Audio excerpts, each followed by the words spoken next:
What's going on, everyone? We've got another superstar in the house today. So my name is Matt. I'm your host, PT Profit Leverage and Lifestyle Show. We've got one of my awesome clients with me today. His name is Hamish. So Hamish has been a client of mine for a little while now. I'm not sure exactly how long, but probably he's probably one of my first ever clients that I mentored, actually, and probably one of my highest success stories. So we'll dive into his story in a second. But welcome, Hamish. How are you, my friend? Thank you. I'm doing well. That's good, Ready mate. to get cracking? Awesome, awesome stuff. So we'll get into your story straight up because obviously people wouldn't know your story, but a lot of people that tune in to this podcast are obviously relatively new in the industry. So it's always good to hear other PT stories and how they've become successful in the industry. So I won't spoil the story. I'll let you tell your own version. But if you want to take us back, so probably just tell us like how long you've been in PT for, where you're located, but then maybe take us back to before you were working with me, and then perhaps what it's like now. Yeah, sure. So I got my certificates in 2015 and wasn't really doing too much with it. I was kind of just training friends, training family, training myself, and working another job at that point in time. And then a few years passed, still wasn't really doing too much with it. And then I just decided to have a crack and open my own little studio while I was working another job. So just downstairs, spent about 5 or 10 grand on just pimping it out completely. It looked pretty sick, like a small Imagine. gym. Yeah. So I got a few clients there, and then I ended up going to a local gym, Big River Gym, and did a little bit of work there, and then moved to Sandy Beach, and then uh, just started to come into Anytime Fitness in Cox and a resume in pretty well started straight away and started to slowly build up a few clients, but I didn't really know the whole process. It was kind of hard work. Like doesn't matter what you know about exercise, you can't sell to people, you can't market, like good luck. You can't do it. That's where like probably 70% of my resources have gone Yeah. trying to get better at sales and communication and all that sort of stuff. So yeah, I suppose I would have had, I know I was probably making about $800 a week before I before you reached out to me. I think I reached out to you actually. I followed you on Instagram, didn't think too much, and then kind of got the conversation going. And yeah, I started from there. And you know, I had a little bit of a sales process going. Some of it was still applicable with you, some of it wasn't, but I think just going through the process and refining things and just having someone in your corner telling you, keep doing this, don't do this, let's do this. And it's just I think that's what's really helped so much. Just yeah, trying to refine everything, Yeah. knowing what you're doing is the right thing to be doing. Yeah. 100%, 100%. Yeah, it's always good to have someone in your corner that has obviously got the results before. So actually didn't even know you had a little studio. That's news to me, actually. I didn't even realize that. So there you go.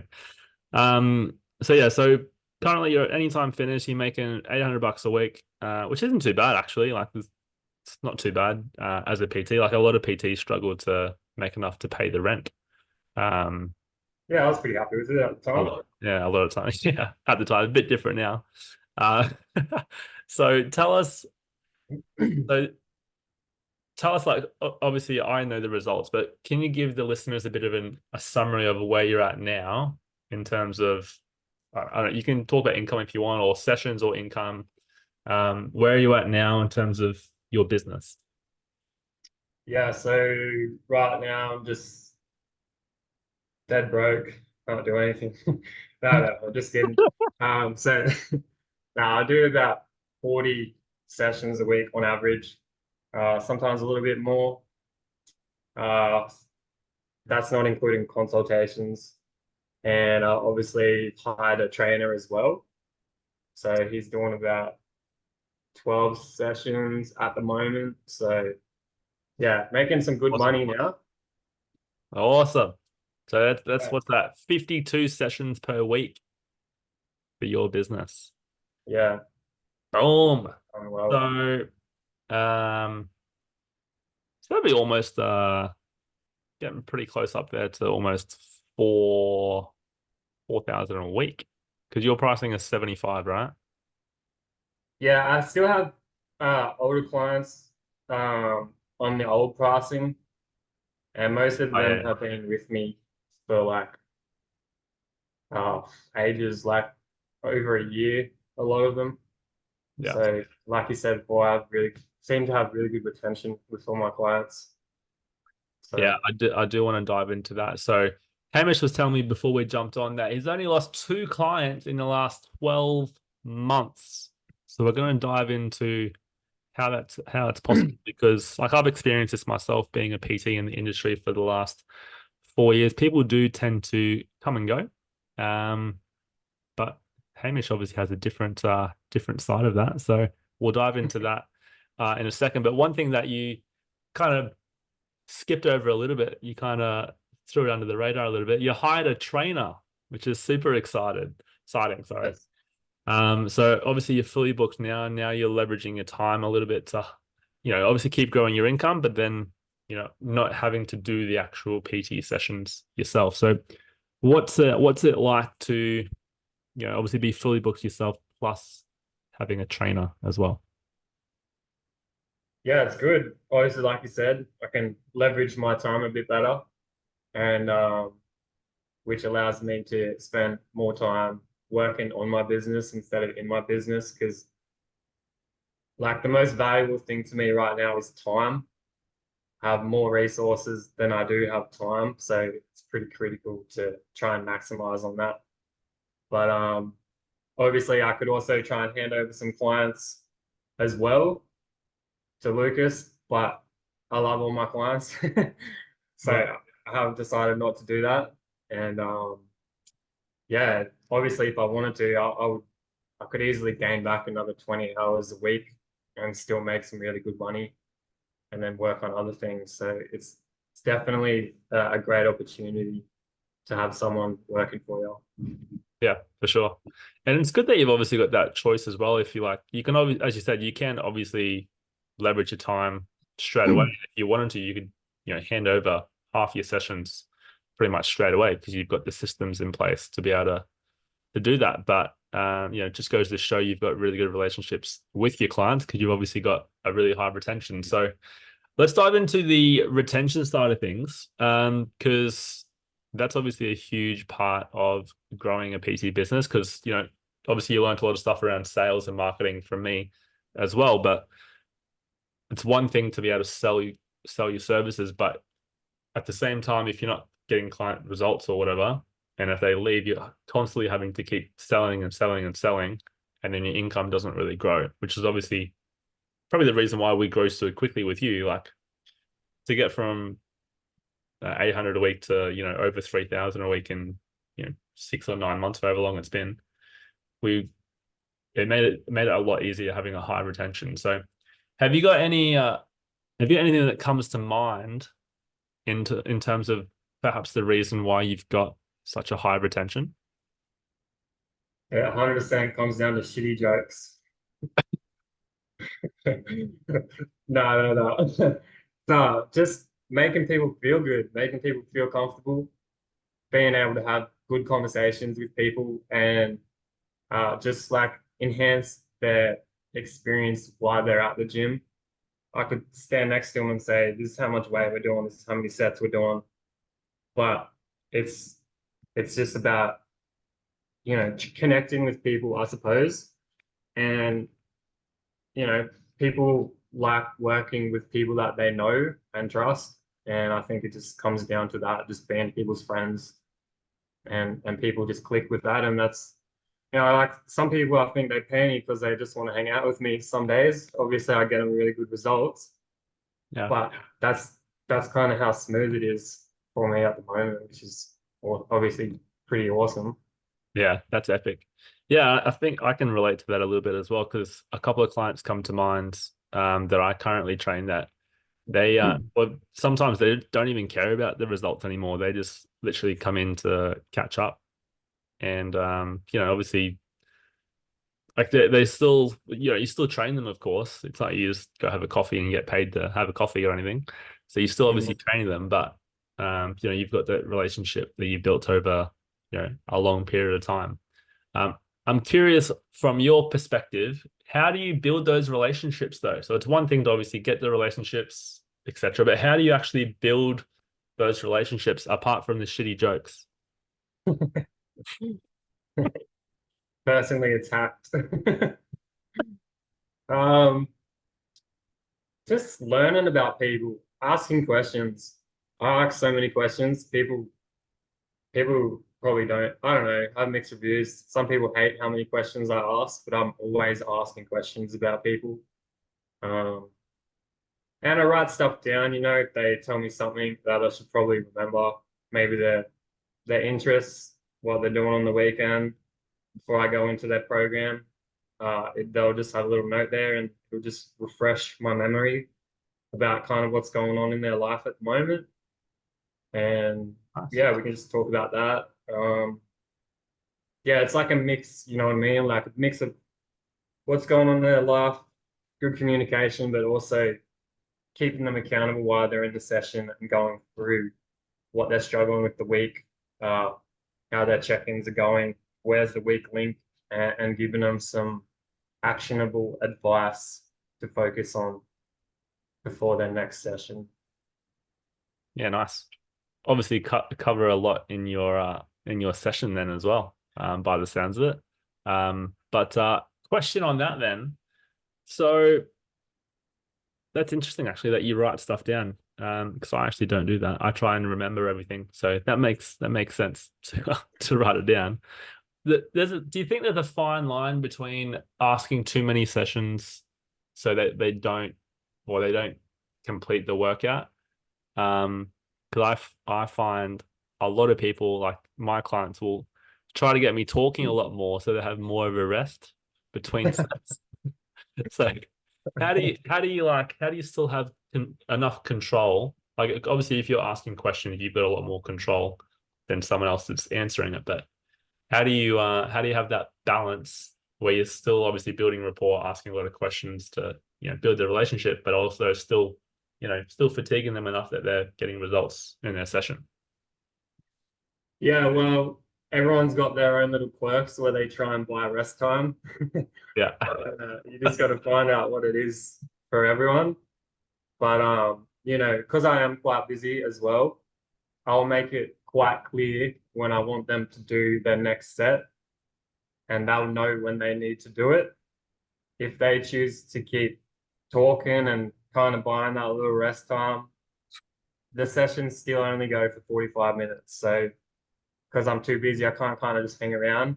And they know that at this point in time anyway. So I guess it's a little bit relaxed in that regard, but the rest isn't like ridiculously long if it does go over anyway. So I think there's a bit of a balance there. Yeah.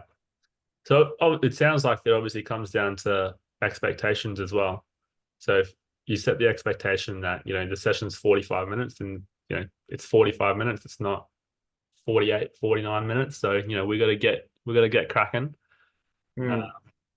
do you, I'm just more curious as well, just see if there's any tips you can give me as well. Do you, for your rest time, do you have your phone and just actually have like a timer on there, or do you just like try and roughly know how long the time's gone, or do you look at a clock somewhere in the gym? I'm pretty regimented with everything I do. I got a watch. It's broken now. I fixed it yesterday and it's already broken again. But so right now I'm using the stopwatch on my phone. But usually I'll just have a stopwatch, a wristwatch, whatever, and I'll make sure they I'll remind them when it's time to go. Because like my program's very structured, the rest time's very structured.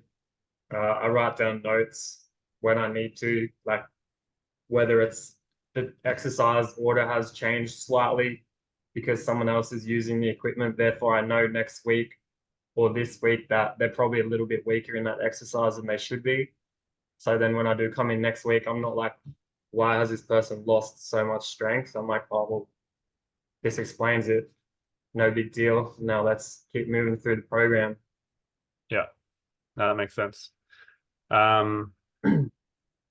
Well, let's go into a bit of detail and then in terms of what's actually included in the program, because obviously there's only so much you can do in terms of building relationships. You obviously need to make sure you're getting results. And it sounds like you've got a lot of structure in the programming side of things. So what's actually included in your offer?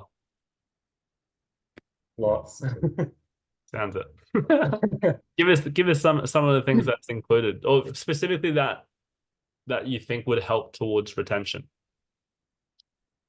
Well, I cover obviously the PT sessions, meal plans, uh, more flexible ways of eating.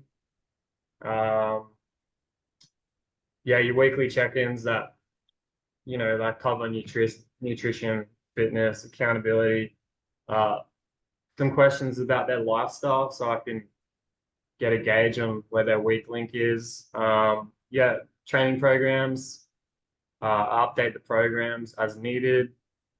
Contact with me whenever they need. Just sending messages, just trying to keep the communication going as much as I can. Like some weeks it's bloody hard because I have so many clients and you're trying to solve everyone's problem. And but I just try my best. Yeah, for sure. Yeah, I think obviously it sounds like you include a lot of stuff in your offer.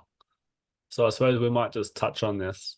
How do you how do you manage your time? I mean, we always obviously talk about this a fair bit about managing time, but um, I'd say you're still doing quite well with managing your time, considering how many people you've got to look after. But at the same time, you've got a very good system set up, so you don't have to do too much outside of when you're actually at the gym. So, you got any tips for us for time management, especially when you're fully booked plus looking after another trainer?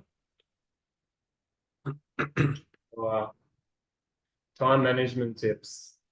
I just whenever I have new jobs come in, like new things to do, new client problems, that's probably the majority of where my time goes when I'm not working one-on-one with my clients, whether it's making a meal plan or finding a solution to a problem, which could be, oh, my back's sore when I do sit-ups.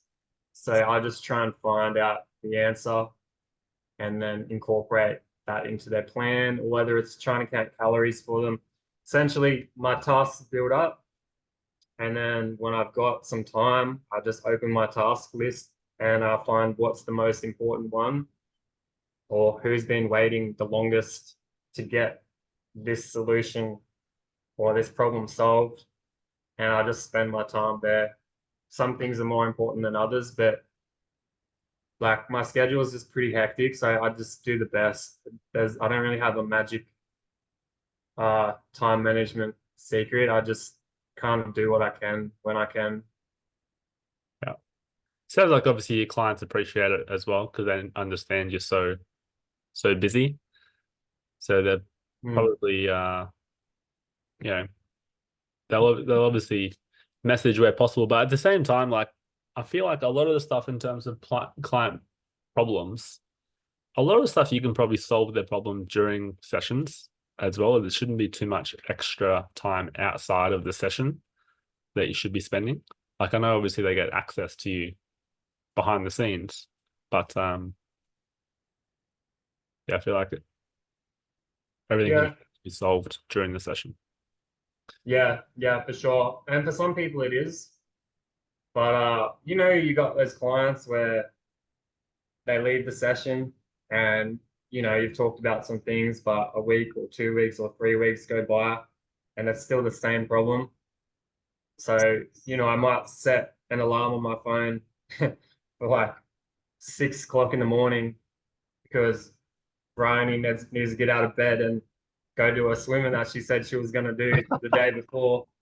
Otherwise, she's got to do 20 burpees. So I'll just set that alarm. And then when that time comes around, I'll just shoot off a quick text and like, yeah, I don't know where I was going with that bit. Oh, clearly it sounds like you go above and beyond for your clients. By Yeah. the sounds of it. And it's based on what you said before, it seems like you focus on more their whole lifestyle as well. It's not just about their health and fitness. It's about all areas of their life that you're obviously trying to help them in. So it's no wonder why you're able to keep people for such a long time as well. So what's the plan? What's the plan now? So you're fully booked. You've got a trainer doing 12 sessions a week, which is awesome. What's the plan for Hamish this year? Lots of holidays. No, no, I actually enjoy work. I'm pretty sure I'm addicted to it. It's pretty I don't know, gratifying, I suppose. It makes me feel good. I feel like I'm achieving things. So the plan would probably be just to crack into the online marketplace and just build that so I can help more people. It's a little bit more affordable in Yeah. some regard. Um, yeah, I don't know. I feel like I've done a lot of what I'm doing now, and I've lost a bit of fire to, I don't want to keep hiring personal trainers. I feel like I've been there and I've done that, and I'm still going very strong. And Lucas is still getting built up, so I'm still working there. I think the only other thing to do is just go to that online area. Nice, mate. Very, very exciting. Um, let's change pace a little bit because this is obviously all the highlight reels, and as we all know, there's always challenges with the highlights. So I'd love to know some of the challenges that you've experienced over the last 6 to 9 months of going from doing okay to being fully booked with a trainer on the way to be fully booked. What's been a couple of big challenges that you can discuss with us? Challenges would be definitely not having enough time to do everything. Mm-hmm. Uh, yeah, when you hire a trainer, because I like to be involved in everyone's progression. I find like sometimes things aren't communicated through, say, like Lucas to me. And then I've always got in the back of my mind, I need to check up on the client just to make sure everything's going well, because I know how I train my clients and what I do afterwards. And I guess I want it to like a similar standard. And to me, and Lucas is bloody awesome. He's a great PT.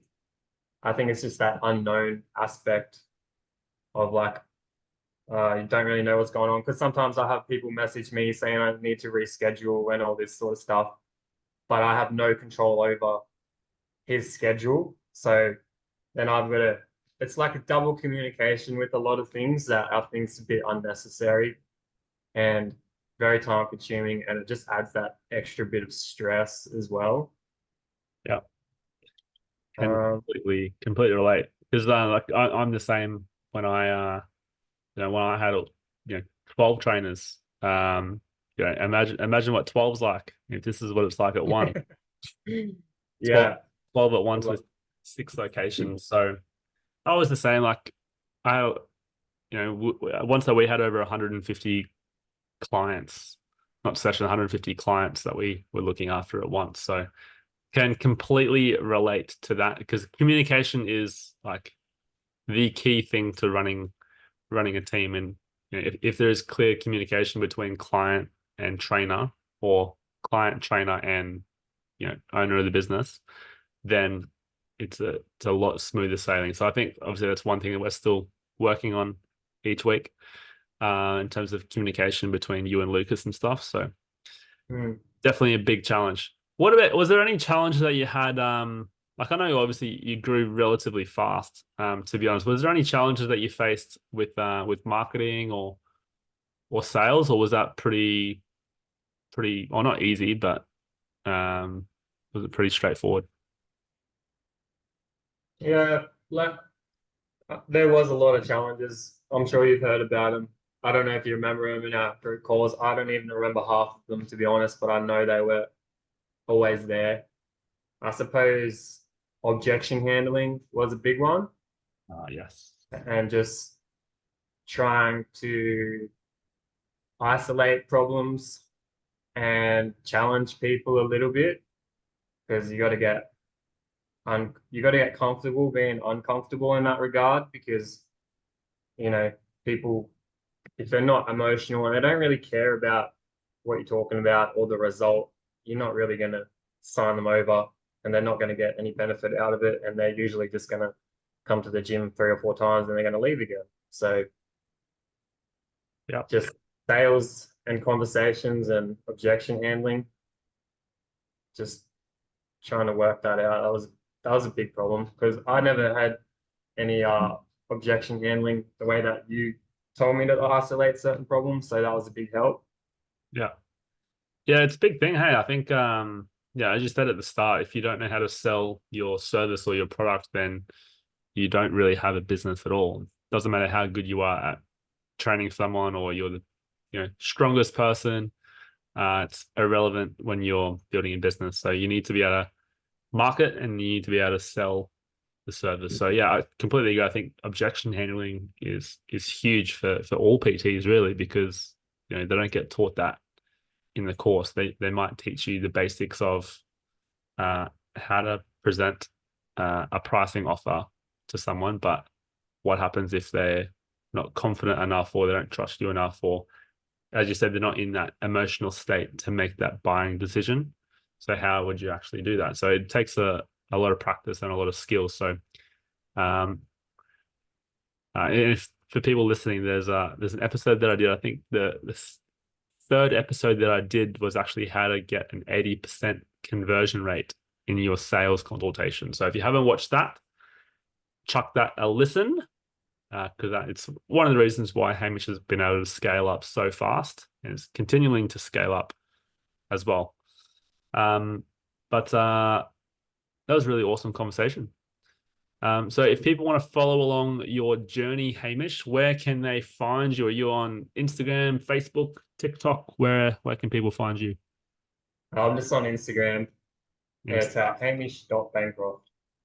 Awesome. And you're down in Coffs Harbour. Yep. Beautiful. Anytime fitness talks. Very good. Well, Represent. good old Coffs Harbour, eh? Yeah. Yeah, it's not too good down there right now, is it? It's pissing down rain, isn't it? Yeah, it is. Hopefully it will clear up soon so I can ride home. Otherwise, I'll be blaming you. Oh, jeez, never mind. All right, mate. Have an awesome afternoon, and we'll talk to you later. Cheers, Matt.